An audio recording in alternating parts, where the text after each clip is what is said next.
niziwe ngaho mbwira mbese bugiye gucya. Nshuti bavandimwe mudukurikira kuri Tampirase Ministry, uyu mwanya rero ndashima Imana yuko yabanye nanjye kandi namwe ndizera ko mushima Imana.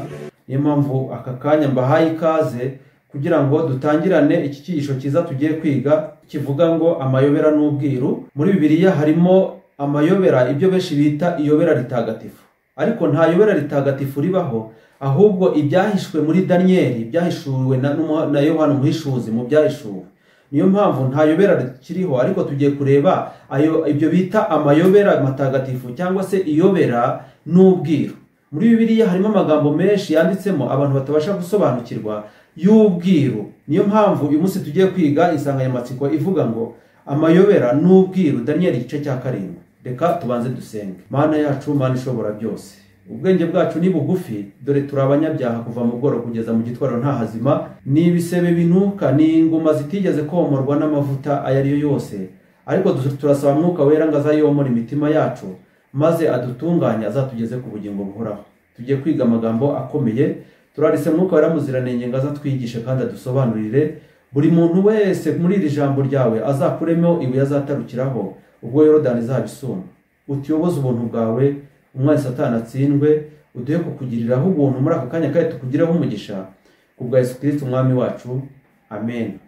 Amayobera n'ubwiru, Daniyeli igice cya 7 nicyo tugiye kwiga. Mbere yuko twinjira mu nsanganyamatsiko yacu ya Daniyeli igice cya 7, kuko niho icyigisho cyacu gishingiye, reka tubanze turebe muri Matayo igice cya 13 umurongo wa 35, kugira ngo ibyavuzwe n'umuhanuzi bisohore ngo nzabumbura akanwa kanjye nce imigani, nzavuga amagambo yahishwe uhereye ku kuremwa kw'isi.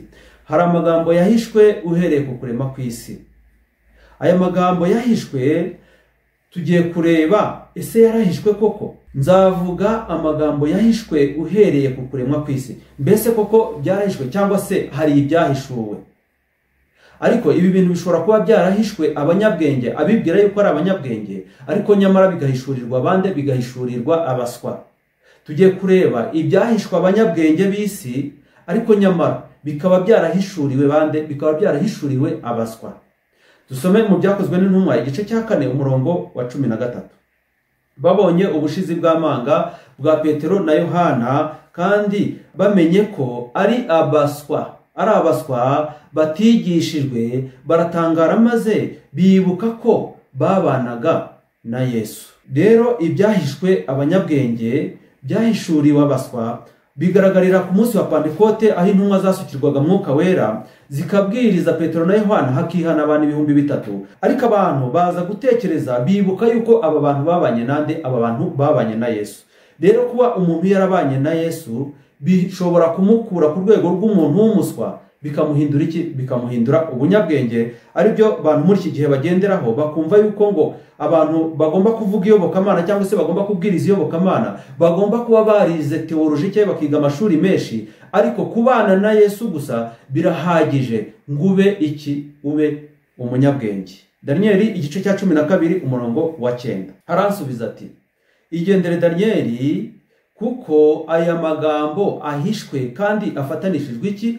Ikimenyetso kugeza igihe cy'imperuka. Kubera iki habayeho igitabo cy'ibyahishuwe muri Bibiliya? Nuko hari ibyari byarahishwe Daniyeli, ariko bizasobanuka mu gihe cy'imperuka. Ibyahishwe abanyabwenge byahishuriwe abaswa. Rero ibyahishwe muri Daniyeli igice cya 2 byahishuwe na Yohana umuhishuzi, byahishuye ibyari bihishwe. Ibyari bihishwe byahishwe Daniyeli, kuko yarabwiye ngo, aransubiza ati, igendere Daniyeli, kuko ayo magambo ahishwe kandi afatanishijwe ikimenyetso kugeza igihe cy'imperuka. Aya magambo yahishwe Daniyeli, ariko Yohana umuhishuzi yarayeretswe kugira ngo azayahishure, maze he kubaho iyobera ritagatifu, he kubaho ubwiru, ahubwo habeho gusobanukirwa iyi nzira. Nubwo abagenzi baba ari abaswa, ntabwo bazagenza gute? Ntabwo bazayiyoba. Reka turebe Daniyeli igice cya 7 umurongo wa 2, niho icyigisho cyacu kigiye gushingira. Tugiye kureba icyo bita amayobera n'ubwiru. Nuko Daniyeli aravuga ati, mu byo neretswe nijoro nagiye kubona mbona imiyaga ine yo mu ijuru ihubukira ku nyanja nini. Muri iyo nyanja havamo inyamaswa nini enye zidasangiye ubwoko. Muri izi nyamaswa nini enye zidasangiye ubwoko zavuye mu nyanja, turi bubone inyanja icyo isobanura, turaza kubona icyo imiyaga isobanura. Tugiye kwiga ku nyamaswa imwe, ubutaha nanone tuzongera twiga indi nyamaswa ya kabiri, nanone ubukurikiyeho twiga inyamaswa ya gatatu, kugira ngo abantu babashe gusobanukirwa neza mu buryo bworoshye. Turebe ku murongo wa 4. Iya mbere yasaga n'intare. Iyi nyamaswa yasaga n'intare ifite amababa nk'ay'ikizu, niyo tugiye kureba aka kanya dusobanukirwe iyi mvugo shusho mu by'ukuri irasobanura iki. Iyi mvugo shusho irasobanura iki? Iyo abantu babonye inyamaswa bakunda kugira ubwoba cyane, bakumva yuko iyi nyamaswa idasanzwe ifite amababa nk'ay'ikizu, bakibaza uburyo iyi nyamaswa y'intare ishobora kuba iguruka. Niba intare yo mu ishyamba ishobora kuba ifite amahane, ni gute noneho yaba ifite amababa? Ku murongo wa 4, iya mbere yasaga n'intare, niyo nyamaswa tugiye kwigaho uyu munsi. Ifite amababa nk'ay'ikizu, nyihanga amaso kugeza aho amababa yayo ashikurijwe igahagarikwa ku isi. Gushikuzwa kwa ya mababa cyangwa se gukurwaho kwa ya mababa bifite icyo bisobanura, turi bubibone. Ihagarika amaguru yemye nk'umuntu kandi ihabwa umutima nk'umuntu. Guhagarika amaguru yemye nk'umuntu bifite icyo bisobanura, turi bubone. Kandi iyi nyamaswa yahawe umutima nk'uw'umuntu. Rero reka dukomeze turebe uko iyi nyamaswa ibintu byari bigize guhagarara yemye nk'umuntu, gushikuzwa amababa kwayo, aya mababa yayo nk'ay'ikizu, byose bifite icyo bisobanura. Ni imvugo shusho ya Bibiliya, kuko inyamaswa bisobanura ubwami. Inyamaswa bisobanura iki? Ubwami. Turaza kubireba uko tugenda turushaho kujya mbere. Twabonye yuko imiyaga ine yavuye mu birere bine by'isi igahubukira ku nyanja. Turaza kureba iki nyanja isobanura, turebe n'iyo miyaga iki isobanura. Tugiye kureba umuyaga. Umuyaga ubundi usobanura iki? Umuyaga mu mvugo shusho ya Bibiliya cyangwa se mu buhanuzi usobanura intambara, impuha z'intambara. Nusoma muri Bibiliya neza uzagenda ubona icyo bita impuha z'intambara, ubona icyo bitwa imiyaga, nkuko tubisoma muri Yeremiya igice cya 9 umurongo wa 36 kugeza 37. Haravuga ngo nzateza Elamu imiyaga ine iturutse mu birere bine by'ijuru, kandi nzabatataniriza muri ibyo birere byose, ndetse nta shyanga ibicibwa bya Elamu bitazageramo. Urumva yuko imiyaga isobanura iki? Isobanura intambara. Intambara iyo zibaye abantu bagenza gute? Abantu barahunga. Kandi ngo ibicibwa bya Elamu nta hantu bitazagera. Urumva yuko imiyaga isobanura iki? Isobanura intambara. Reka turebe inyamaswa. Ubundi iyo bavuze inyamaswa twabonye yuko turimo turiga ku ntare ifite amababa nk'ay'ikizu. Iyi ntare ubundi iboneka muri Daniel igice cya 7 isobanura iki? Turaza kubibona. Inyamaswa isobanura ubwami cyangwa umwami. Inyamaswa isobanura ubwami cyangwa se umwami, nkuko tubisoma muri Daniel igice cya 7 umurongo wa 17. Ati izo nyamaswa nini uko ari enye nibo bami bane bazaduka mu isi. Rero uyu mwanya nubwo ari abami bane badutse mu isi, turimo turareba ku mwami wa mbere cyangwa se ku bwami bwa mbere bugereranywa n'intare ifite amababa nk'ay'ikizu. Reka turebe ihembe. Iyo bavuze ihembe mu buhanuzi ubumva iki? Iyo bavuze ihembe mu buhanuzi biba bisobanuye umwami cyangwa ubutegetsi. Umwami cyangwa ubutegetsi cyangwa se umutegeka. Nusoma muri Bibiliya ugasanga bimeze gutya, jya umenya yuko bavuze ihembe cyangwa se ihembe rito baba bavuze umwami cyangwa se umutegeka. Nkuko tubisoma muri Daniel igice cya 8 umurongo wa 21. Haravuga ngo maze mbona iryo hembe rirwanya abera ryenda kubanesha. Iri hembe ntabwo ndi burisobanureho cyane kubera ko tuzaribona mu nyamaswa ya 4 itari isanzwe, imwe yasiribangaga ibintu ikabimenagurika bisiribangisha amajanja. Iyi nyamaswa yari ifite imikaka y'ibyuma, niyo tuzareba yari ifite imitwe 7. Rero aka gahembe gato ntabwo ndi bugasobanure hano, ahubwo tuzakareba tugeze ku nyamaswa ya 4, kuko turimo turareba inyamaswa ya mbere imeze nk'intare ifite amababa nk'ay'ikizu. Iyo bavuze amazi mu buhanuzi cyangwa inyanja wumva iki? Amazi cyangwa se inyanja bisobanura amahanga cyangwa se abantu benshi, nkuko tubisoma mu Byahishuwe igice cya 17 umurongo wa 15. Haravuga nuko arambwira ati ya mazi wabonye wa maraya yicaraho niyo moko n'amateraniro y'abantu n'amahanga n'indimi zose. Uyu maraya nawe yari yicaye hehe? Ku mazi menshi. Ni ukuvuga ngo uyu maraya yari yicaye mu bantu benshi. Ubwo rero amazi, inyanja bisobanura amahanga cyangwa se abantu benshi. Kandi uyu maraya maraya ukomeye batweretse yuko yicara mu bantu benshi. Inyamaswa enye zo muri Daniel igice cya 7. Mu nzozi za Daniel yabonye imiyaga 4 yo mu ijuru ihubukira ku nyanja nini. Dukoresheje ubusobanuro bwa Bibiliya bw'ibi bimenyetso turabona ko intambara n'amakimbirane bizashyamiranya amahanga. Muri iyo nyanja havamo inyamaswa nini enye zidasangiye ubwoko, ariko tukaba turimo tureba inyamaswa ya mbere imeze nk'intare ifite amababa nk'ay'ikizu. Barimo dusoma muri Daniel igice cya 7 umurongo wa 3. Reka turebe amagambo akurikiraho. Intare ikoreshwa muri Bibiliya nk'ikimenyetso cy'ubutegetsi n'ububasha. Ikimenyetso gikoreshwa kuri Kristo igihe avugwa nk'intare yo mu muryango wa Yuda, ariko ni ikimenyetso cya Babuloni, umurimbuzi w'amahanga. Ni icyicaro cy'idini y'ubuyobe iyobora ubwoko bw'Imana mu kuramya ibigirwamana. Idini y'ubuyobe ikoresha ubwoko bw'Imana mu kuramya ibigirwamana murayizi. Ariko noneho hano turimo turiga Babuloni y'ibigaragara, ariko noneho hano batuzaniyemo na Babuloni y'iby'umwuka, ari izaba ifite ibintu byose mu biganza byayo mu gihe cy'imperuka y'ibihe, kandi ari izayobora isi yose mu buryo buri systeme. Rero ahangaha Yeremiya ahanura isenywa rya Yerusalemu ryari ryegereje bikozwe na Babuloni y'ibigaragara cyangwa se y'ibifatika. Umuhanuzi akoresha ikimenyetso cy'intare kuri rya shyanga rikomeye cyane. Yeremiya igice cya 4 umurongo wa 7. Intare yasohotse mu kibira cyayo, kandi umurimbuzi w'amahanga yarahagurutse ava iwe azanywe no guhindura igihugu cyawe umwirare, n'imidugudu yawe ikaba imisaka itagira uyituyemo. Ahangaha Yeremiya yarimo atanga ubuhanuzi mu gihe cy'Abisiraheli, mu gihe cya Yerusalemu, yuko umwami Nebukadinezari ugereranywa n'iyi nyamaswa y'intare turimo kwiga, ariko ubwami bwabanje bwa mbere ari ubwami bwa Babuloni y'ibigaragara.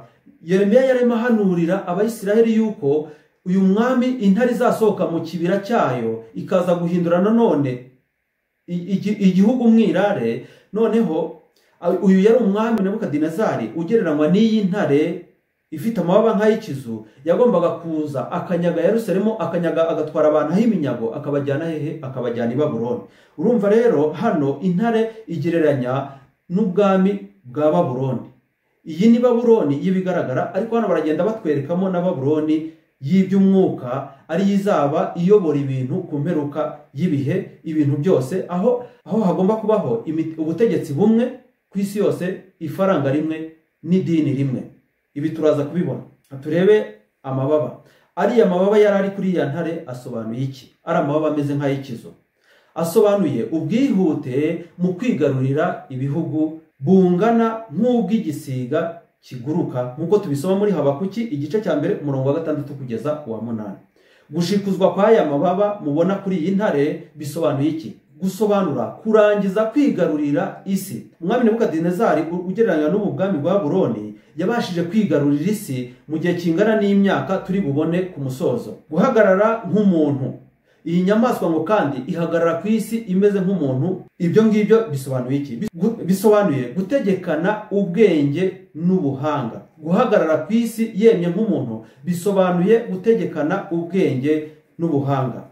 Kugira umutima nk'uw'umuntu byo bisobanuye iki? Kuko iyi nyamaswa yahagaze ku isi yemye nk'umuntu, ngo kandi igira umutima ihabwa umutima nk'uw'umuntu. Kugira umutima nk'uw'umuntu bishatse kuvuga iki? Bishatse kuvuga kwita ku kiremwa muntu. Kugira umutima nk'uw'umuntu cyangwa se kugira ubumuntu bisobanuye kwita ku kiremwa muntu. Ngibuka ko yabitagaho nubwo yabaga yaragenje gute yarabanyaze. Igihe umwami Nebukadinezari ugereranywa n'iyi ntare ifite amababa nk'ay'ikizu yateraga i Yerusalemu, yarahasenye inshuro zirenze imwe, ariko agafata abo yanyaze akabajyana i Babuloni, ariko yabagezayo ntabwo yabagiraga inkorera gahato, ahubwo yabafataga neza. Bisobanuye kugenza gute? Bisobanuye kugira umutima nk'uw'umuntu. Reka dusome andi magambo akurikiyeho avuga ngo intare ifite amababa nk'ay'ikizu, ibi byerekeza ku kindi kimenyetso cya Babuloni. Ubushakashatsi bwifashisha ibisigazwa bya kera bwagaragaje ko intare ifite amababa nk'ay'ikizu cyari ikimenyetso akenshi cyakoreshwaga mu bishushanyo bibajwe n'imitako by'i Babuloni. Ikindi kandi ikizu cyari ikimenyetso rusange cy'Imana Zuba. Kubw'ibyo rero ubutegetsi bugereranywa n'intare buhabwa imbaraga n'iki kigirwamana cya gipagani. Turimo tugana ku musozo w'iki cyigisho cyacu tureba amagambo asoza. Baratubwira ngo ikimenyetso cyo guhagarika amaguru yemye nk'umuntu biganisha ku kwishyira hamwe. Umva nanone ikindi gisobanuro, biganisha ku kwishyira hamwe kwa kimuntu n'ubutegetsi bugomera Imana. Kwishyira hamwe kwa kimuntu n'ubutegetsi bugomera Imana, kubera ko idini ya Babuloni ari rwo rufatiro rw'amadini yose ya gipagani. Iyi dini ya Babuloni, aho twabonye wa maraya yicara ku mazi menshi, yicara ku bantu benshi, iyi dini ya Babuloni ni rwo rufatiro rw'amadini yose ya gipagani, arimo yishyira hamwe kugira ngo agenze gute? Kugira ngo bakore icyo bita kugomera Imana. Kwishyira hamwe kw'amadini cyangwa se icyo bita ekimenizime cyangwa se kwihuriza hamwe kw'amadini birimo birarenguriza kwishyirira hamwe kurwanya iki? Kurwanya Imana. Babuloni ihinduka ikimenyetso gihamye cy'ubuyobozi bw'uruhurirane rw'amadini azishyira hamwe kurwanya Imana n'ubwoko bwayo ku mperuka y'ibihe. Aya magambo aratangaje cyane, uko abantu barimo bagerageza kwishyirira hamwe kugenza gute? Kurwanya Imana, kugira ngo batoteze abatemera ibyo bo bemera. Ibintu rero biratangaje. Ubwo buyobozi bw'uruhurirane rw'amadini nibwo buzaba bugenzura ibizabaho ku mperuka y'ibihe. Ubwo buyobozi bwo kwishyira hamwe kw'amadini nibwo buzaba bugenzura ibizabaho ku mperuka y'ibihe. Ibi bintu biratangaje cyane. Ngo kandi nibwo buvugwa muri Danieli igice cya 2. Uru ruhurirane cyangwa se uru rwivange rw'amadini nirwo ruvugwa muri Danieli igice cya 2. Kuri cya gishushanyo Nebukadinezari yarose tuhabona umugabane wa 5 w'ibirenge by'ibumba bivanze n'ibyuma. Urwo nirwo ruhurirane ruzishyira hamwe ku mperuka y'ibihe kugira ngo ruzabashe kugenza gute? Uzabashe kwishyirira hamwe kurwanya iki? Kurwanya Imana. Kandi izi nizo mbaraga zirimo zihuza, nizo zizaba zigenzura ibintu byose, zigenzura imitegekere y'isi, zigenzura ifaranga rimwe, zigenzura urujya n'uruza rw'abantu, zigenzura buri kintu cyose. Uru ruvange rw'amadini cyangwa se iyi ekimenizime niyo izaba igenzura, ifite mu biganza ibintu byo ku isi kugeza ku mperuka. Rero tubiba muri Danieli igice cya 2 aho tuhabona igishushanyo Nebukadinezari yarose gifite umugabane wa 5 uriho ibirenge by'ibyuma bivanze n'ibumba. Mu mahenuka y'amateka y'isi ubutegetsi busa na Babuloni. Mu mahenuka, reka akantu ngasubiremo, mu mahenuka y'amateka y'isi, mu mahenuka y'amateka y'isi ubutegetsi busa na Babuloni. Twarimo twiga Babuloni y'ibigaragara, ariko noneho hano turimo turasoza batwereka Babuloni y'iby'umwuka. Iyi Babuloni y'iby'umwuka rero niyo turimo dusoma hano, ivuga ngo mu mahenuka y'amateka y'isi ubutegetsi busa na Babuloni buzaba nanone bugenzura ibibaho ku isi byose mu biganza bya Babuloni. Ibi bintu biratangaje cyane. Mu gitabo cy'ibyahishuwe naho tuzahabona ikimenyetso cy'intare gifitanye isano na Antikristo. Bavandimwe, ibintu biratangaje.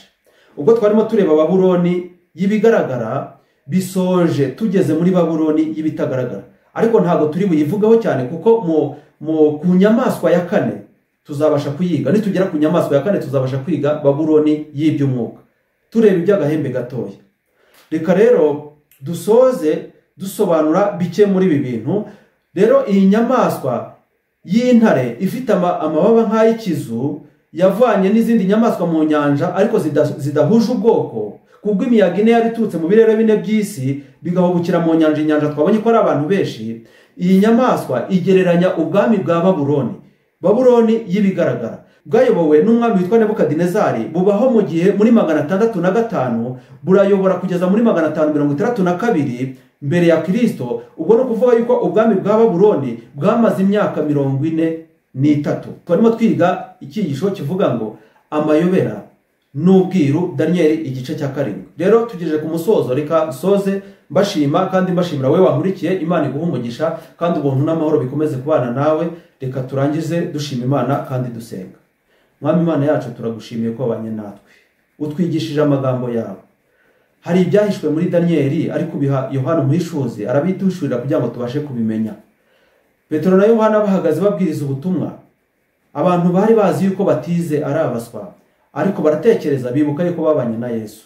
Natwe duhe kubana nawe Yesu Kristo, utuyobore mu kuri kose. Umuntu wese wakurikiye iki cyigisho umusobanurira ibyo gihe ntabashije gusobanura, kandi ubuntu bwawe bubane nawe, kubwa Yesu Kristo umwami wacu, amen.